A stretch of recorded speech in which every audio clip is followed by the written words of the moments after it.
I never said that. Hi, everybody. I'm Mike. It's this is the earliest morning session that we've done, so I'm pretty excited to see if it's just me and Jordan in a battle of the beards that he's gonna win. So as a reminder, what we're doing in these sessions, guys, is we're talking a little bit about the sessions that we did for the virtual conference. If you have not watched those sessions, just go over to lawyerforward.com/virtual. And sign up for it. You can watch those. We talked in our session, Jordan, we talked a little bit about how to communicate differently right now, right? Like you can't just put out ads that are like call now, DWI, hashtags all over. I don't know if you ever could do that, but it looks particularly obnoxious right now. Cowboy hats and all that. So we talked a bit about that. And what I wanted to do today, and by the way, guys, I would remind you, if you put comments below. You can put questions. Jordan, if you're figuring out how to get clients right now, you can share tactics that you're using. You can ask Jordan about adding certain things. We could talk about Facebook ads and what to do on Google My Business and should you be on social? Should you be spending money? Google Ads stuff. We could talk about all these things. So make sure you put in questions and comments below, and I can pull them over. We can chat about them. So, Jordan, I wanted to get your take on something that I've been debating personally, and in these sessions keeps coming up, and it is, should we be thinking growth right now, or should we be thinking preservation? And I'm thinking specifically in terms of marketing dollars and I guess time, if you think time is money, but of course right now, if you don't have work, time is plentiful. So I don't know. Right. I don't know how you think about that. But should we be spending money right now at all on marketing? So to prove to everybody I am actually a lawyer, let me go with it depends. But, I'll explain that. The biggest thing right here is you need to take care of yourself, and you need to take care of your family and anybody else that you are financially responsible for. So if you are not in a position to be spending money, and if you're not sure if you're in a position to be spending money or not, then I would suggest don't spend money and save it, because I would rather you not grow during this time than end up in bankruptcy when this is over. However, you can't put your student loans in bankruptcy, just so you guys know. So you can't let the firm bomb. So, however, like you talked about beforehand briefly, the easiest way to get no clients is to continue doing no marketing. So it's a constant balance there. The two things that I want to comment on are, one, if you cannot spend any money, there are still a million things that we can do for marketing that can be incredibly successful for you. So don't think that you have to be spending. Well, I guess that you can be doing. I mean, if you want us to do it, you're going to have to spend money. But the flip side of that is you have to kind of look at a lot of marketing like the stock market. Like, obviously, stocks are down, 20, 30, 40%, depending upon what it is, which means you actually have more buying power right now. So if you have a bunch of money sitting around for whatever reason, you've got the ability to buy more stocks. By the same token, you've got the ability to buy more marketing, because anything that's on an auction platform, so Facebook ads, Google ads, all those things, I've seen studies where they're down 10%. I've seen studies where they're down 40%.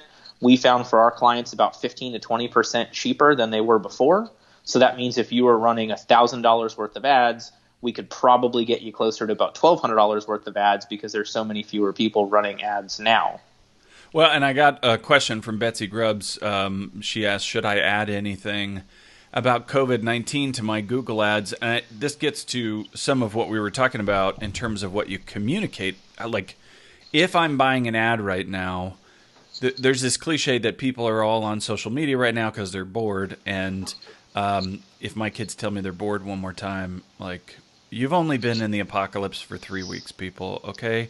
My whole childhood was an apocalypse. We didn't have any of these. I'm tired of listening to you tell me that you're bored. Anyway, but there's this cliche that people are on social media, but they're not there to, they were never there to look for a lawyer, by the way. Nobody's going on Twitter looking for hashtag DWI. Stop doing that. But, I don't want, if I'm deciding to put money into marketing right now, I don't want that dollar to be wasted. It's hard for me to lose $1 right now. Would you change what you're promoting right now? Would you still be thinking funnel stuff? Like, are you further down the funnel that you're trying to say buy now? Are you up in the funnel and you're doing more branding stuff right now? Like, how are you communicating right now? So the first problem with targeting the COVID-19 or putting that in your marketing message is if you're searching for that as a keyword that you're getting ads on, that's going to be a lot more expensive of a keyword. So you may be spending more money to get into worse results depending upon what negative keywords and whatnot you're using. Right. But to answer your question more directly, really, I think what this time has done is it has caused us to have to double and triple down on all the stuff that we've been telling people for years. So you are providing value. Now, during this time, you need to double down on that value. You need to triple down on that value. You can go online. You can look at a lot of the studies that they've done about the buying power and what people have purchased over the last 6 weeks. Right. Normally, people buy for show. They buy a flashy car. They buy a new pair of shoes because some famous person's wearing them. They buy whatever it is. Now, people are buying based upon safety and security. Which is nice. I mean, it hurts from a capitalism standpoint, but it's nice from a people standpoint. Right. So that means people aren't buying your flashiness. People aren't buying the allure of having an attorney or whatever it is. They're buying the safety and security that you can provide, and you provide that by double and tripling down on the value. So if you're doing estate planning, you need to be adding in free offerings to your estate planning service that include the healthcare directives, that include the durable power of attorneys, that include making sure they have a second or third person on for healthcare. And a lot of times, 99% of the time, this is something that estate planning attorneys are already going to be doing, but that becomes the message now. Like, hey, we're going to make sure that if anything, God forbid, happens to you, we've got 1, 2, 3 people lined up who have, control over you and control over your estate during that medical time frame. That's extra value that we're giving you. We're not raising our rates to give you that feature. We're adding that now. Yeah, I think the emotional good people want right now because they feel out of control is sort of feeling like an adult, right? So people are doing a lot of adulty things that they weren't doing before just to feel like they've got control of something. Shelley asked a question that I'm going to pull over that, and we got the same question yesterday from Jessica about if I've got a new firm, what can I do? So Shelley said in normal times, whatever that means, what is the most effective platform for a new solo to utilize for marketing and advertising, and do current times change that? So if you've got a newbie solo, and maybe we should make some assumptions about that solo. A, they don't have a lot of cash, and B, they don't have a lot of cash flow, right? Right. They obviously don't have a developed funnel, presumably, because they haven't done a lot before that. I had and I wrote about this in the book, I had the weird experience of I practice in the place that I went to school. And during school, I had built a network of a bunch of attorneys. So when I came out, I had referrals that were there, but not everybody has developed that. So if you were talking to a new solo, not a lot of money, not a big pipeline that they're nurturing, where would you focus right now? And are you thinking of those down funnel buy now things, or are you telling solos, look, dude, you're way early in your funnel development, so don't worry about buy now buttons? So anybody who's watching this right now, if you want, I will do a free 30-minute phone call with you or Zoom meeting or whatever so that we can chat about you in more specificity. Just shoot me an email, Jordan@LegalEaseMarketing, EASE. Happy to do it. For everybody out there who's a solo, or God forbid you got fired and you're about to open up your own firm, you are in such a good spot. I know that sounds weird, but a law firm is like a boat. The more people that you put on that boat, the larger it gets, which means the harder it is for it to turn. So if you're going to ram 2 boats into each other, you want to be in a cruise ship. But when a virus happens, or when a crisis happens, or when there's some brand new change, you want to be in a little John boat, which is exactly where you are. You don't have the overhead weighing you down. You don't have the staff issues. So, and I've talked to a bunch of friends who unfortunately got laid off or opened up a firm January 1st, and the things that we've been able to accomplish for them have been so much better because there's nothing else going on, because you're not running around to every possible courthouse, because you're not saying yes to every single case that comes in the door. You're getting a little bit more tactical. So from that standpoint, to go back to your question specifically, the first step is going to be finding out what is already working for you. You used a great example. If you're going to practice where you went to school, you've already got some connections. If you already have a good Facebook following, you've already got some connections there. If in a former life you had you were a creative and you did something where you were on Instagram a lot and you've got a following there. Great. Utilize what you already have and then just slowly start putting in the message of the lawyer stuff and the service offerings. So, if you're doing family law, in between these pictures of your kids or the artwork that you're doing or your normal posts, put in a couple things about tips for parents to deal with marital strain during this, or tips for kids. There's a lot of free apps out there. You can put together a blog post on the 5 or 10 best apps for children for this to keep them somewhat mentally engaged, to keep them, not just playing random video games and playing something a little bit more of an educational message. Start working those things in, and then that way you're merging the group you already had, if you were in a mom's group or if you were in a dad's group or something with that, with the law stuff to find that intersection. And a lot of that you can do for free, which then will become clients because those people will stay with you. They'll stay top of mind. They'll stay thinking of you, that they can then turn into. But if you've got like $500, say, which I think is a reasonable amount to put into, building the top of a funnel in some systematic way. So let's say you've got $500. Would you, in doing that kind of stuff that you're talking about, where your message is appropriate for this moment and you're trying to reach out to your would-be clients, your type of person that you're trying to turn into a client, would you promote these posts? Like, so if you did a Facebook post that was like, here's how to help kids, and it has nothing to do with your law firm, it's very top of funnel, you're just trying to engage that kind of person, would you put money behind that kind of post? So if you just have $500 to spend right now and you're that brand new solo, I think you're better off hiring somebody to go through and optimize as many of your firm pages and your personal pages as possible on as many different forms. You mean like your directory listings, like your Avo your Yelp and stuff? No. Okay. So if you open up a firm tomorrow, and you've got $500 to spend and that's it, because everybody's on social media right now, I think the best use of that would be to have a company go in and create your firm page for you or optimize it. So make sure it's got good images on it, that they're not blurry. Make sure it's got the right taglines for you. Make sure it's got the right headers, subheadings, whatever it is from the social media stuff, because then, just boosting one post might get you nowhere, but making sure that that page is showing up in the right searches, make sure that it's got the right keywords, that it's a consistent message across all the social media platforms that you're going to push out. That gives you the chance to do those posts yourself for free, just with your time, but you're backed by a good foundation so that if you do want to bring in somebody to do, I wouldn't say boosted posts, I'd say targeted posts. I hate boosting posts. I think it's a waste of money, but that's what Facebook wants you to do because it's easy for them. They do make I think you should be targeting them. Right. Yeah, well, and Shelley, I would point you to Mike Ramsey and I had a conversation about Google My Business, and he made this argument that you could pretty much build a firm on Google My Business. And Mike is a website guy, so for him to say there's a world in which you don't need a website to be able to get clients because Google My Business is taking the world over and we're all doomed, and then the robots get us. That's pretty crazy. That's a pretty big deal. And I will say, for me, so I practice in Rockport. I practice in a small town. And when I went there, there was a lawyer who had retired there, and I think his website was rockportattorney.com or something like that. And he called me and he said, I'll sell you this website for $25,000. And I was like, this is a town of like 20,000 people or something. And I went and looked at his website. It was like 5 pages or something of content.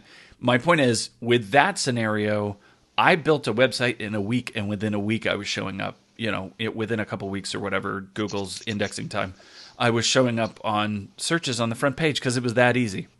If you're in Houston, right, like showing up in organic searches in Houston is a very different exercise. That's a very, very hard thing to do. So if I'm in a big city like that, Jordan, and I'm trying to get, I might encourage somebody to go look at the directories in Google My Business and wherever you can get quick returns. Does that resonate? Does that make sense? Yeah, I don't know.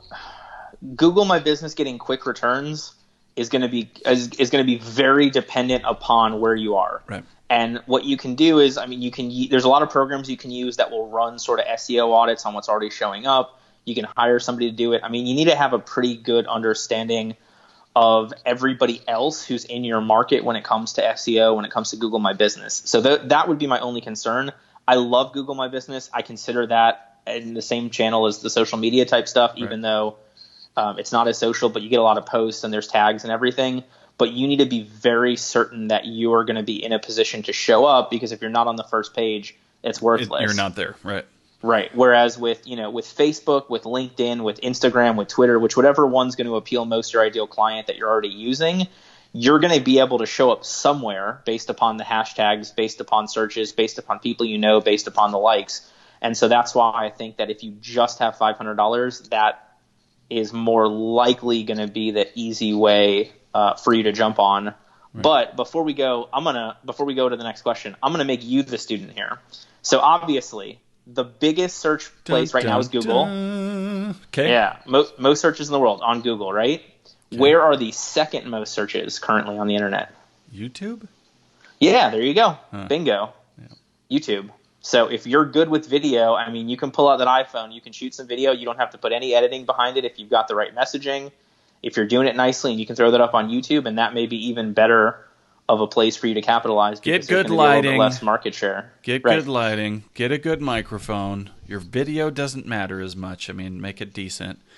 Unfortunately, you can't all be this pretty. So you're gonna have to do like the thing that like blurs your face and stuff and makes you like one of those French ladies on the 1950s movies. So Betsy Grubbs asks a question, which I think is interesting. She said, how do I find somebody to do that setup for Facebook and Instagram? It's an interesting question about if you're the owner of a law firm, how much of knowing your social platform should you do? And is it different for this is my primary platform, this is all the places that I repurpose, right? So like for me, Twitter is my place, right? And I'm not great at Twitter, but I don't do lists and whatnot, but I love the tone of Twitter. I love that. Like I handle all of that myself, but a bunch of other stuff, I don't do that stuff. I get other people to do the repurposing. So how might you answer Betsy's question about getting those social platforms set up for her? So what you said is 100% accurate. What you talked about is that's what you do.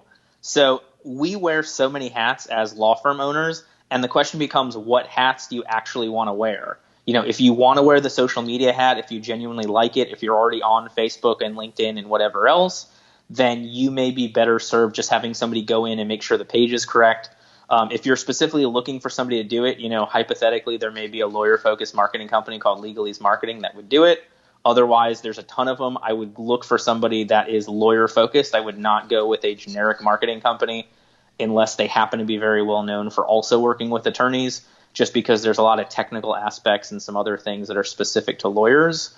But if you don't want to do social media, or if you only want to do Facebook, then just do Facebook or don't do social media. It may be something that you're going to have to pay somebody for. From that standpoint, you want to figure out where your ideal client is going to be. You know, if you're targeting older professionals, then you want to make sure you're on LinkedIn. If it's not you, find somebody else to do it.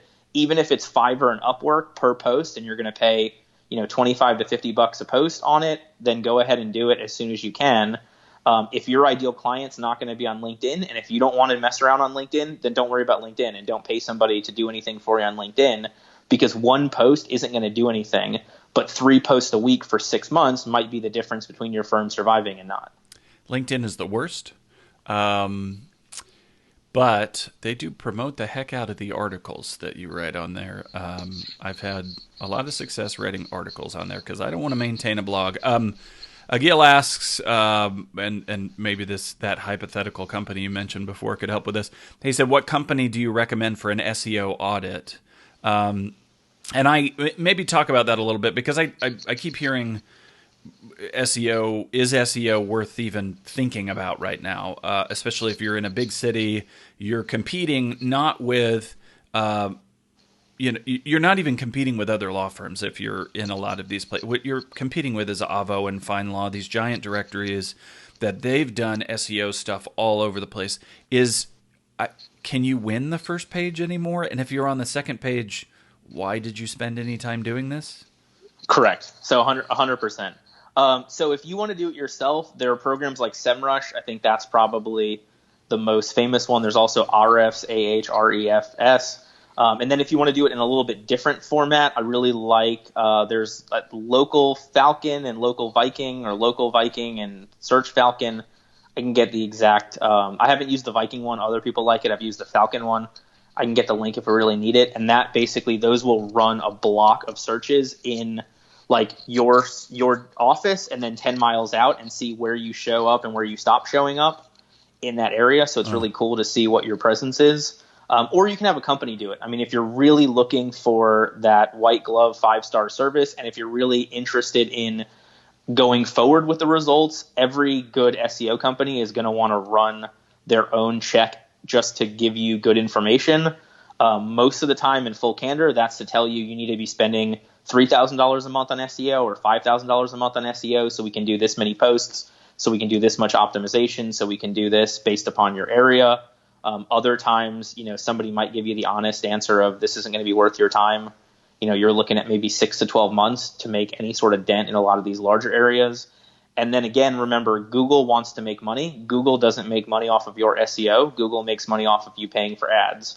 So you used to get 10 results on the main page for Google, and then there were 2 ads at the top and 1 at the bottom.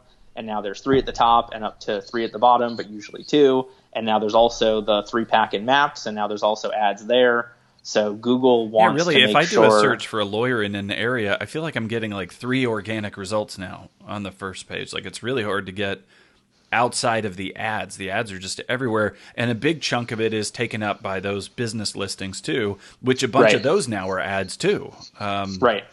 So it's really just covered with ads, and I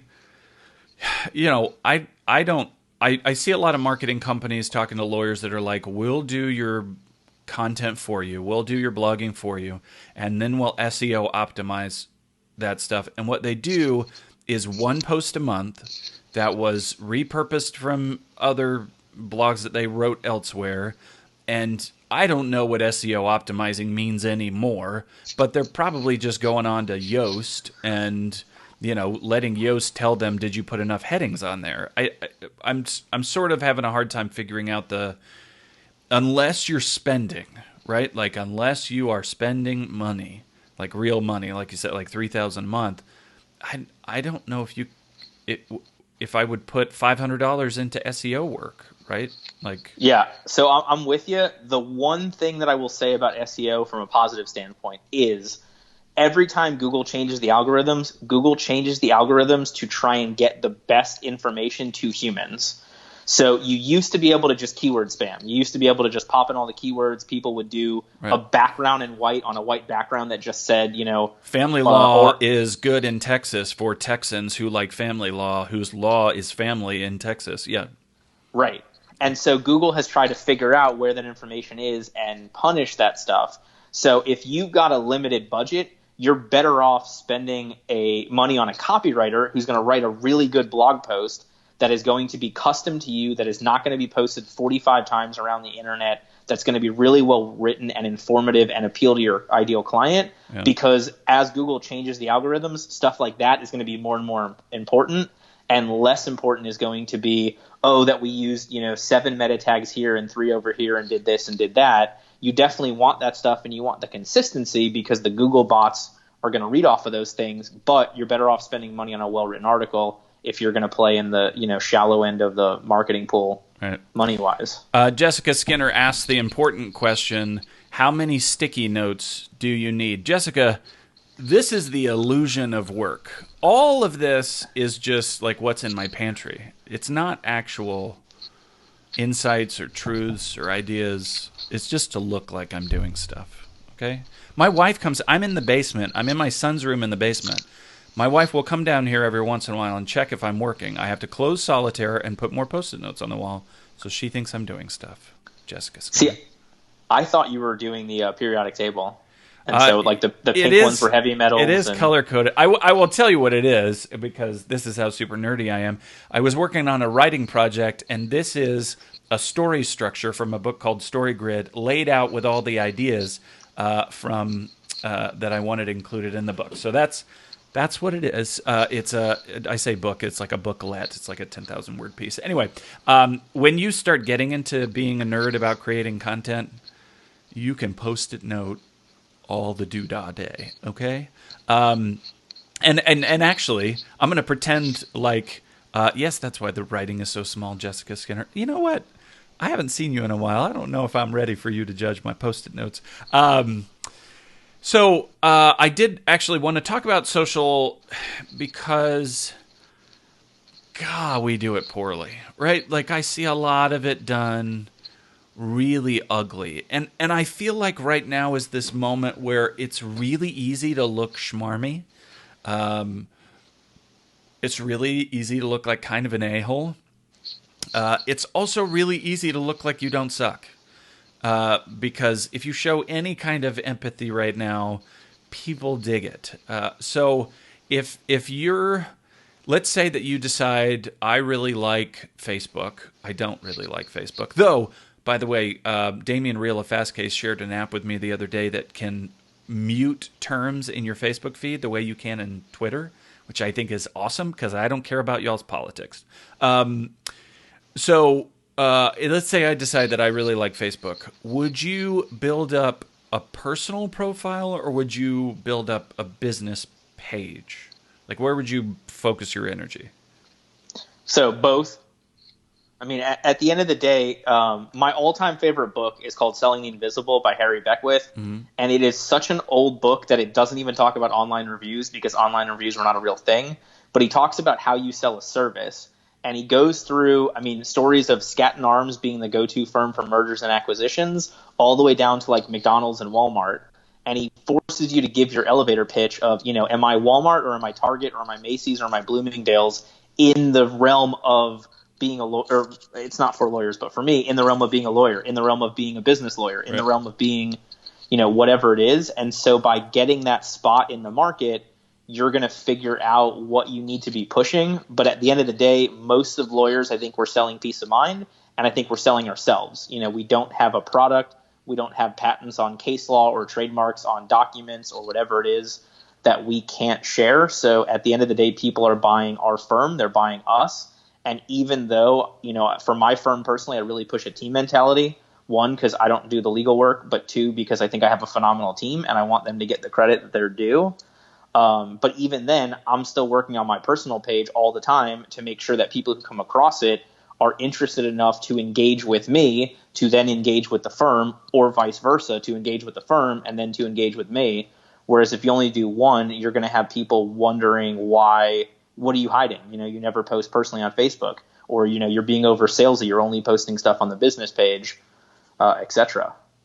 Yeah, and I think right now is a really good time, just as an aside, to be the host. I talked about this a little bit with Jared Morris because we talked about content curation stuff, and so Rockport, the city where the last town where I practiced, the last town where I practiced. It was where Hurricane Harvey made landfall, and it just really wiped out the town. And I had some kind of social presence in Rockport before that, but I created a group that was about recovery for Rockport Fulton small businesses. And just a bunch of people, and all I was doing in that group was sharing some news that was happening out in the world about, recovery efforts in the area and what FEMA was doing and all this stuff. And then I was also dropping, marketing tips and motivational stuff and links to, different videos that would teach them. But I was mostly just playing the host. I wasn't creating a lot of original content. I was bringing in content into this hyper-local page. I don't know how you feel about that, at this moment, but I like a hyper local page and Mo. We talked about this with Mark Homer. Mo Lilienthal, is that how you pronounce his last name? He does Morris Lilienthal does the Mo Show, and he's got a very local. He brings on the high school basketball team and does interviews with them, and then people share that recording of the high school basketball team. Now you've got 40 parents sharing it like crazy, and he gets crazy amounts of views on those things. So one thing that I might do if I'm a new solo is thinking about a hyper local page. I would think about curating local content. 100%. I think that's, that might be the best advice that we've given anybody this whole time. So, and I'll give you full credit for it. We're going to leave. And it's because I have Post-it notes. It's been we'll drop the mic. I've been ruminating on it, for the Post-it notes. Just remember, Facebook ran one Super Bowl ad, and it was on this topic. It was on groups. I believe it was surrounding rock, so rock climbing, rock music, whatever it was, because Facebook is pushing the groups, because that's a way that Facebook knows that people are interested in this topic. So if you have nothing else, putting together something like what Mike did for coronavirus recovery and updating on all the executive orders from the governor and giving a little bit of spin on it as a lawyer and what businesses are essential and which ones aren't, and answering some questions for people, that's a great group to put together now. The only downside of that is that may lose value in, 8 weeks, 10 weeks, 12 weeks. Right. So, maybe you want to put together, business owners of my county unite and talk about that now, and then talk about other stuff towards the end of the year and what's everybody going to do for businesses in Christmas time if we're still in somewhat of an economic decline, and what do we do for New Year's into 2021. That may be something that's got a little bit more long-term value, but still has the short-term impact and interest that it will get from people. Yeah, Brian Clark of Copy Blogger, which if you guys don't pay attention to this stuff, that name doesn't probably register, but absurdly smart guy. He's built many multi-million-dollar businesses, never took investment. Dude just has rocked it for the last. He was one of the original creators of the term content marketing. And he's gone all in on curation. And again, we talked to Jared Morris about that. But Brian's got a site in a Facebook group. I think it's called My Boulder or something, about Boulder, Colorado. Right, like he's just doing local events, local news, local conversations for Boulder, Colorado. This to me gets to Seth Godin's point about being the impresario, which was basically the producer of operas. You're the host. You're not the talent, but you're not the building either, right? But you're just bringing everybody together, and by doing that, you become the most known person. Frankly, part of why I did the Lawyer Forward conference early in my legal career was because then I was the host. Right? Like then people knew who I was and thought about sending referrals my way when they knew cases were in the area because I was the host. Just puts you in a really good spot. So think about that. Think about being the host. So from that perspective, you're welcome. I'm just kidding. Jordan's making me famous, guys. But somebody posted, I don't remember who it was or where I came across this, but they said, look, I don't know anything about how to be a photographer at weddings. Right. But if I spent, a couple hours of time and went online and found the 10 best photographers according to all these other websites and had all of them write one paragraph on a tip or trick or suggestion for photographing a wedding, and you were about to get married and you were looking for a photographer, you would read that article and you would think that I'm great for putting that article together, even though I didn't do anything other than curate the information from these people. Being the host. Be the host, people. Another thing I wanted to talk to you about was social capital is a big concept, but I was curious your take on, instead of right now trying to say, I spent $500 in ads and I got $1,000 in work back, and trying to figure out the ROI that way. Is there a way that we can build for goodwill, which is a bit what we talked about in our session, but would you... Let's say a billboard, right? Normally you would never pay for a billboard because there's no path, right? If you put a call now button on a billboard, it doesn't work very well. But right now, it might be a good time for branding. It might be a good time to say, I'm going to put money out there to get some exposure in the community. I'm not going to expect an immediate ROI. I'm okay playing the long game because we're all playing the long game right now. Would you adjust advice on branding right now, given this moment? Yeah, look, nobody wants to be working with somebody who's seen as flashy. And so that's been a lot of the lawyer push is I'm so aggressive, I've recovered millions of dollars, we're a great firm, etc. And to the extent that anybody, gave an F about that beforehand, they certainly don't now. So if you're looking for, if you've got a little bit of money to spend and you're looking for that try and connect people to a need. Try and give something away for free to them. So, for example, maybe you go to your favorite local restaurant that's only doing takeout, Right. and you tell them, hey, I'm going to spend $500 at you guys on Thursday. Everybody who comes in from this time that says, my firm's name, give them lunch for free. And then hopefully those people will, share it out, send a nice thing, post it on social media, be committed to you. Maybe you give them a piece of swag, a T-shirt or sunglasses or something like that with it, so they've got a little bit of information to remember you. Maybe you spend that $500 to put together a GoFundMe for healthcare workers, and you organize some other people to donate. Maybe you get $1,000 or $2,000 together. You buy some food for them. You help make sure that they've got some extra money for childcare needs. Whatever it is along those lines. And hopefully you do something like this. You hope the local news will run with it. You hope you'll get some extra exposure from that. But at the end of the day, every person who sees that and every person who's touched by that should have a positive association with you and your firm going forward. And that may be something that you can do or start at least for, $500 or less. Yeah, Betsy says you can't give stuff away in Texas, and I frankly don't know if that's true. I mean, the ethics rules in Texas. I could go all day on that. So obviously with the caveat to check what you're allowed to do with marketing in your local area. What's really interesting that actually got me thinking about this with Texas is I was having a conversation with Mark Homer about if you're building a company name that no one, like you don't know what it is from the name, right? You can't tell what that company does from the name.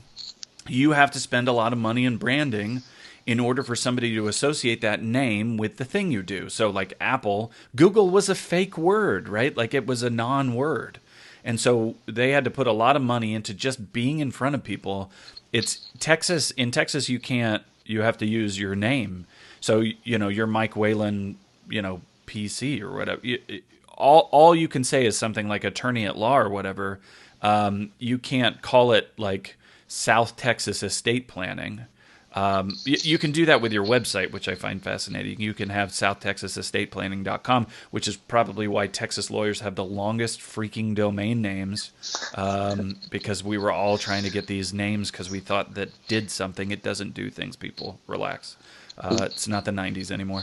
But yeah, I sort of feel like you have to do branding work if you're in a place where your name's not, and Chris made the point, the ROI on billboards in rural counties, it actually works if it's part of a long-term saturation strategy.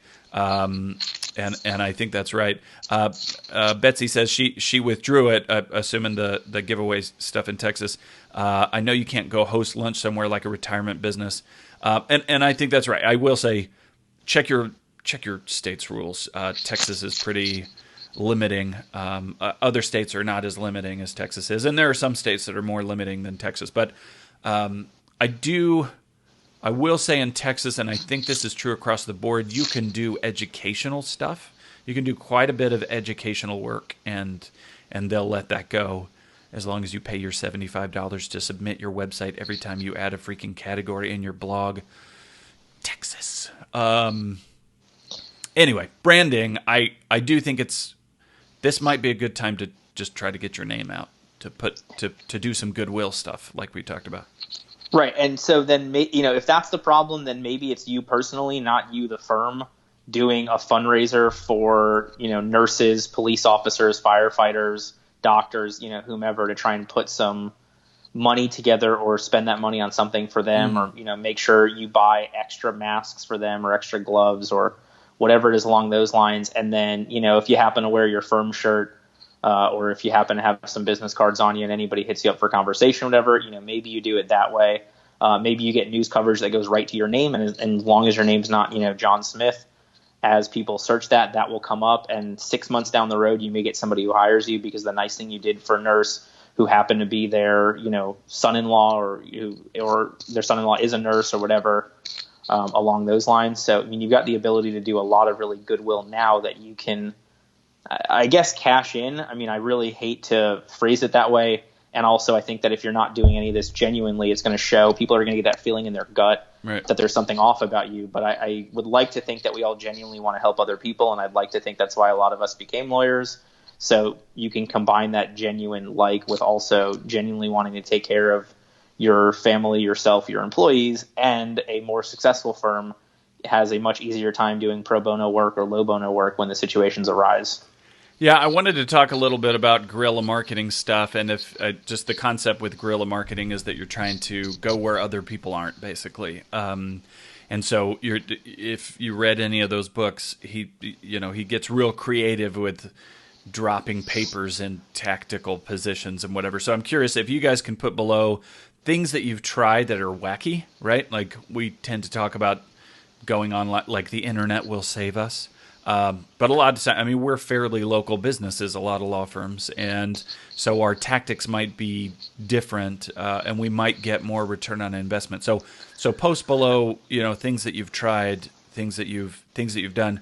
I wanted to talk about other sort of not the tradition. You mentioned YouTube. Would you, if you were a lawyer in a town, would you do things like podcasts? Would you how multimedia would you get? Is text still the best? So my suggestion is go into as many different platforms as you can, as you enjoy, as you can afford, as you can hire people to do them, and then run it for 3 months, see what the results are, make some changes, run it for another 3 months, see what the results are, make some changes, or drop it at that point and see what works. I personally like video for so many reasons. One, I think I'm better on video. I like when I really was a lawyer. I mean, I'm still a lawyer, but when I really was a lawyer, I hated writing motions. I like just doing trials because I like just talking and speaking, and right. I don't like having to think about what I'm actually saying, which take that as a positive and a negative. Whereas with writing, you have to be a lot more specific. So I've never done an appeal as a lawyer, and I will never do it now as a lawyer or small business owner who runs a law firm or a marketer or whatever. So think about that from you. I think with video, you can build a better connection with people. And also with video, there's a ton of programs. There's one called Otter.ai, which will transcribe video or audio for up to 10 hours a month for free. Oh, wow. It's not perfect. It's totally right. AI. But a lot of times, like when I have to write a blog post for the firm or the marketing company, I'll talk it out on my phone. I'll have Otter transcribe it, and then I'll go through and edit it because I'm not going to sit down and write, but I'll sit down and talk, or I'll record myself while I'm walking around or whatever it is. And I've got to, remove the ums and the uhs and the run-on sentences and the stuff that doesn't make sense and when it trails off, but it's there. Whereas if you're doing text-based, you can't really repurpose that into video, I guess, unless you're going to like hire actors to reenact it, which I think probably gets into other bar complaints, issues, feasibility. It could also be hilarious. It could be. Betsy asked, "Is that the limit?" Betsy, I'm assuming you're talking about the Otter thing, meaning can you get the whatever it was in terms of the included time, and then just buy blocks after that of additional time? I assume. Oh, 100%. Yeah. It's 10 hours a month for free per account. So, like at our office, we've got 3 or 4 accounts, and God bless us, there's still some months where we'll go over that, and so then we'll just pay. If you need it to be more specific, then Rev.com is probably better. That's somebody actually transcribing it. I think it's $1 a minute, right. But you shouldn't have to go in and edit it. With Otter.ai, we have to go in and spend a decent amount of time editing. But on a 45-minute podcast, for me to sit down and listen to it and retype the whole thing out, it's going to be quicker to have Otter, at least get it down on paper, and then I can make it back into sentences that make sense. I'm trying to think. I use one that's an AI tool that is not free. It starts with a T, and I can't remember what it's called, so I cannot share that with you. But I'm gonna post in the comments below here on the video the Otter.ai. So guys, I would remind you again, you can post below any comments, questions about getting started with different tools. The popular thing right now seems to be talking a lot about Facebook, and I understand why people are on Facebook a lot, and obviously it's ironic since I'm sitting here doing a Facebook Live. How do you feel about that? Would you? I love Facebook. Yeah, I don't know if this gets an "it depends" answer. I feel like that's what's coming, but. if you believe that Facebook is where people are, even if you're dealing with professionals, I might well go to Facebook. So like this is a lawyer group, and I've had a lot of people tell me, "Oh, go over to LinkedIn," and I'm like, I don't want to go to LinkedIn. The lawyers who are there are not my people, and it's not very enjoyable, and they don't do things like this. So like, the cliche advice is go where your audience is. Every audience is on Facebook. So I could be wrong, but I don't believe that we have ever had a client hire us to do social media on 2 channels and had one of them not be Facebook. Yeah. So it'll be Instagram and Facebook, which are the same company, which makes it a little easier.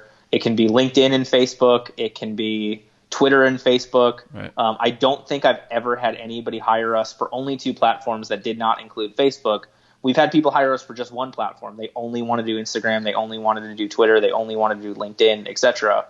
But Facebook is the catch-all, and Facebook's niche is everything. Is that they have no niche. LinkedIn is more professional.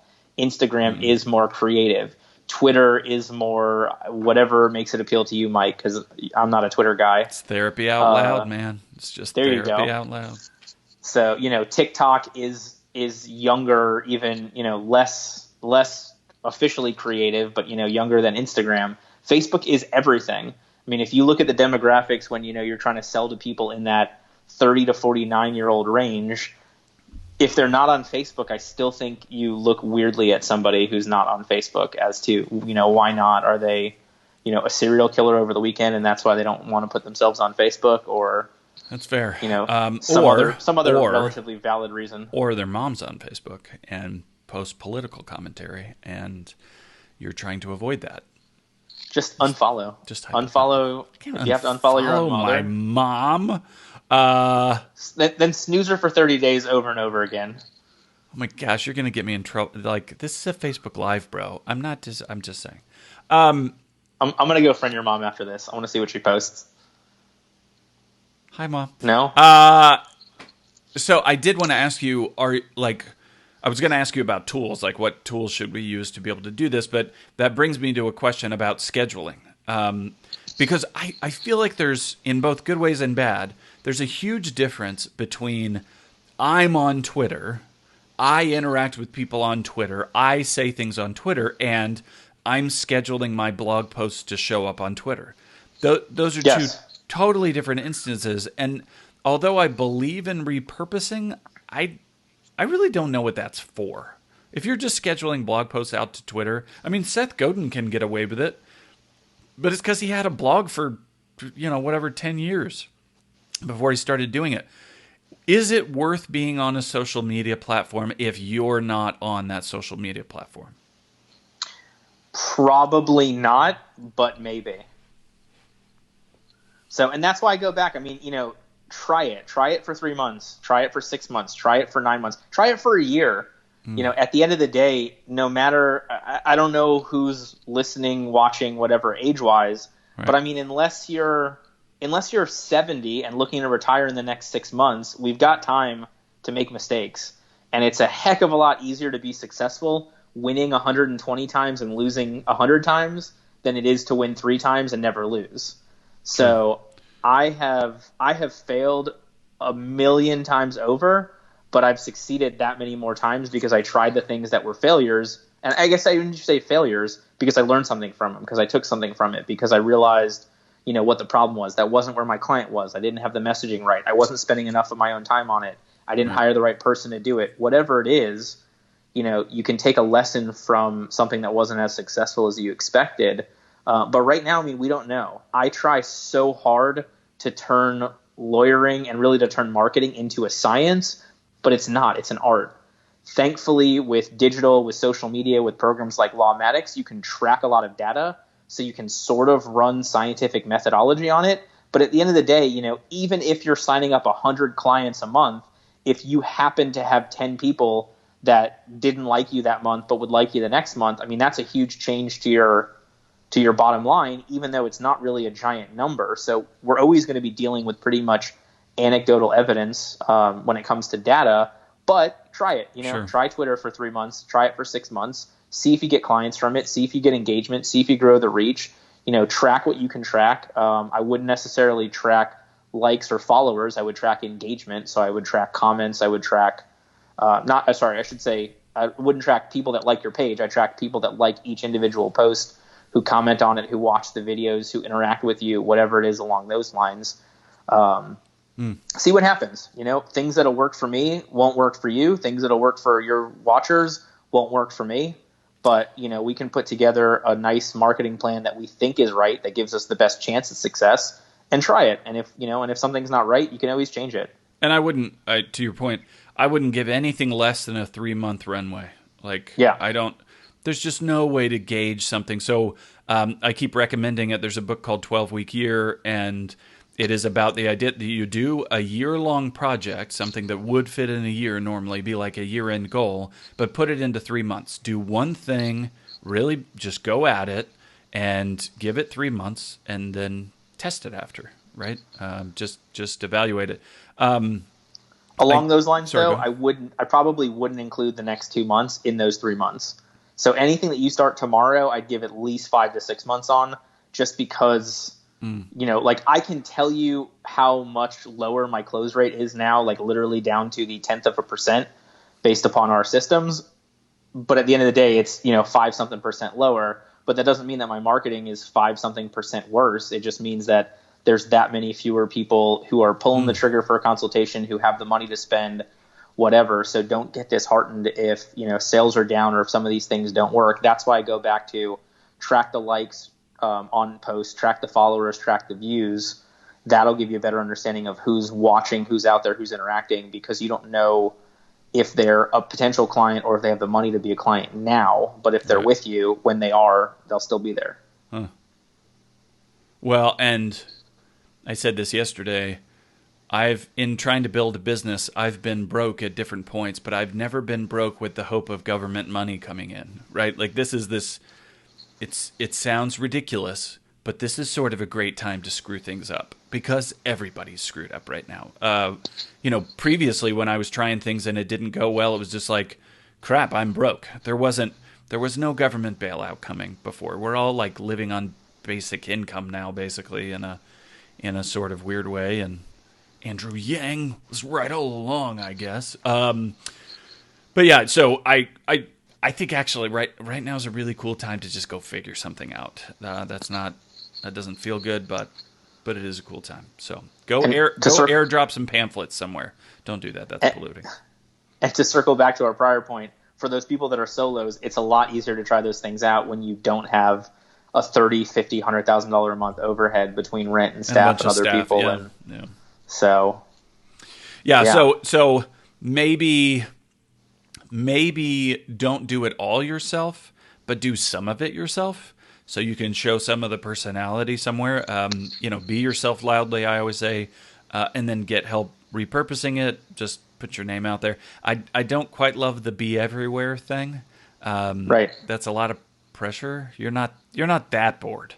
You don't have that much free time, but I like the idea of doing video at the top because you can really repurpose that all downstream. Video is like the perfect starting point for repurposing because you can pull audio off, you can get video snippets, you can pull text out of it, like you said, with taking the transcription. I mean, video is a really good place to start, even if you're not gorgeous. So, Jordan, thank you. If people want to reach out to you to talk more about the marketing stuff, you mentioned that you'd be willing to get on a call to talk to them about what might work for them. What's a good way to get in touch with you? Sure. So Jordan, Jordan at Legal Ease Marketing, EASE marketing.com. And like I said, I'll do a free 30-minute Google Hangout call, Zoom call, phone call, whatever it is, because a lot of these questions are going to be specific to you. Unless you are that brand new solo with nothing, who just moved to a new area, who never was on Facebook before and started one this week. I mean, we want to talk about what you already have in place that's already going to help you be successful and how you can just accentuate that, because we don't need to reinvent the wheel, especially not while, everything's going downhill, uphill. If you've got a wheel, you want to go downhill. So uphill, I don't know. Don't push uphill. All right. Well, I appreciate that, and I would just remind you guys, you can continue to post comments in this thread beneath, like into perpetuity, and Jordan and I will pay attention to it. So I'm curious what you guys are trying with marketing. Like, what are you doing right now to get clients that you haven't done before? If you're doing experiments in the next few months, what do those look like? How are you gauging success with them? I also want to remind everybody that if you go to the Facebook page. And for some reason that's showing my, apparently I'm sharing the wrong page. If you go over to the Facebook page, on the left-hand side, here we go, there is a button that says events, and you can see when all of these different watch parties are happening. There's one this afternoon with Tom Martin about fixing consultations. I could rant about free consultations all day, but you can see the whole schedule there of when these different sessions are happening. Make sure you go in there and say going, because then it'll send you notifications about the sessions you're interested in. We're going to be adding more for next week, so pay attention to that. Jordan, thank you again, and hopefully, I won't see you in person for a while, but look forward to seeing you online. Thank you, brother. Yeah, thank you so much for having me. Can I say one more thing, though? Shoot. All right. So we are all in this together, but we are in this obviously virtually together, not physically together. But just because your business is down, it could be down 20%, 60%, 80%, whatever. That doesn't mean that you're a bad lawyer. It doesn't mean you're a bad business owner. It doesn't mean you're a bad husband, brother, father, mother, sister, wife, kid, whatever. It's going to be how you act during this time that's going to be the true judge of who you really are. So think about that, and think about who's there for you now when things are going poorly, because it's easier to judge people. Everybody's going to be there with you when everything's going wonderfully and successfully. But those people there for you now are those people that are really in your boat. And, honor that and understand that we will get through this together, and it's not a negative reflection on you. Business is just a board game, people. The money is all fake. It's not a moral reflection of your value in the world. So I appreciate you, Jordan. You all have a good day. Make sure you follow up with either of us with questions, and good luck out there. Thank you. Thank you so much.